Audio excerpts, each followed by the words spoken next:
hemisphere radii. So R1 is to R2. The radius of the first and the second are in the ratio of 3:5.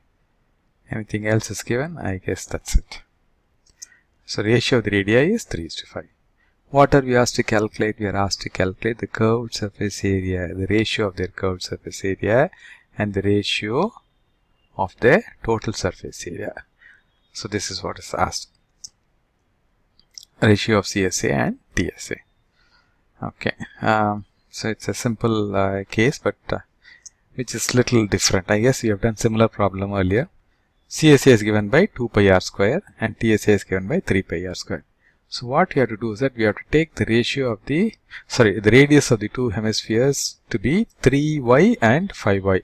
I'm not using 3x and 5x because x is also used to show multiplication. To avoid confusion, I'm taking it as 3y and 5y. Once we have it as 3y and 5y, substitute that and get the value of CSA1 and CSA2. Divide those two to get the ratio of curved surface area. Similarly, substitute R1 equal to 3y and R2 equal to 5y and calculate the ratios and calculate TSA1 and TSA2. Then divide TSA1 by TSA2 to get the ratio. Okay, so we'll show it in the steps. So let the R1, the radius of the first hemisphere, be 3y and the second hemisphere ratio, radius be 5y.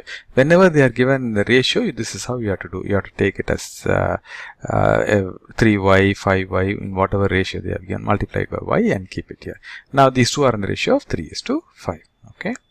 Next, calculate CSA1, that is the curved surface area of the first hemisphere, by substituting the value of R1, which is 3y, in the formula CSA1 equal to 2 pi r square.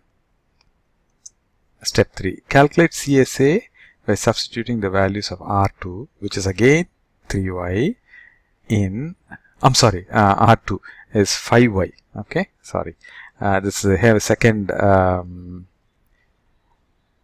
hemisphere. I'm sorry, this must be CSA2. I think we have missed it here.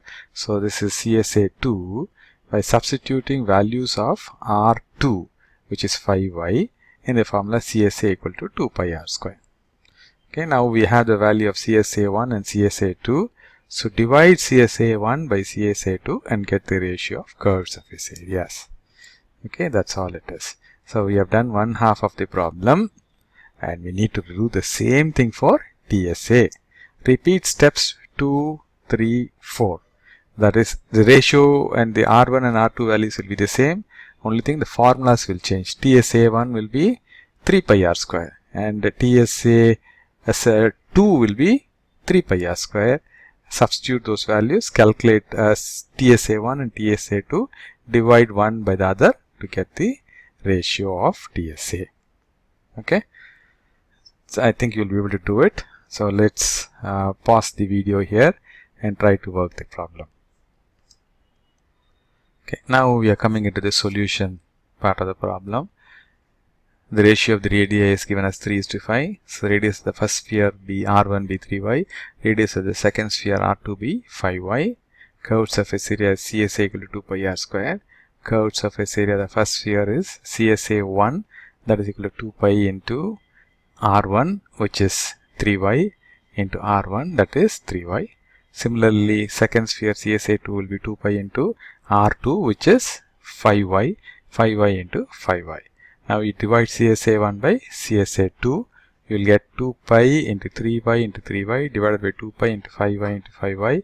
2 pi and 2 pi will cancel. Both the y's will cancel. So you will be left with 3 into 3 divided by 5 into 5. That is 9 by 25.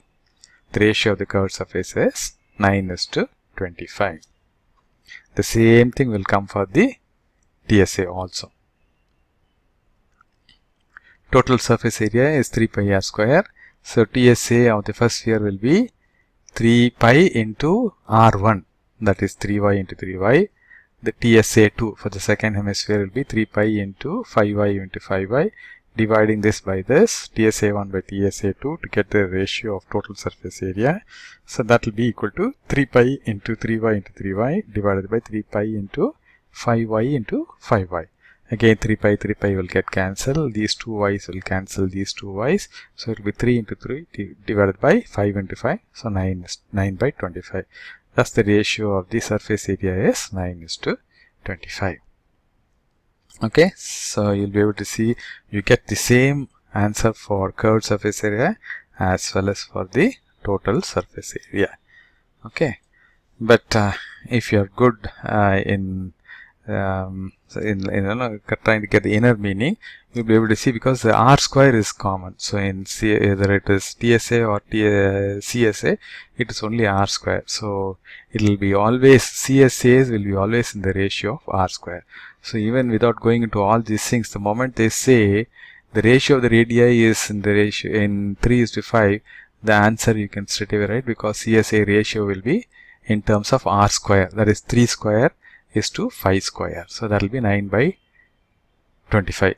Similarly for TSA is 3 pi r square. Again the ratio will be r square in terms of r square. So it will be 3 square is to 5 square. So that will be 9/25 or 9:25. Okay, but that is, you will have to write CSA1. Probably a little later I will include that also as an alternate for this problem, but this is a simple straightforward calculation for you to understand very fundamentally understand it clearly. But if you want shorter way of doing it, we'll include that in the as an alternate little later in the video. Okay, thanks for watching.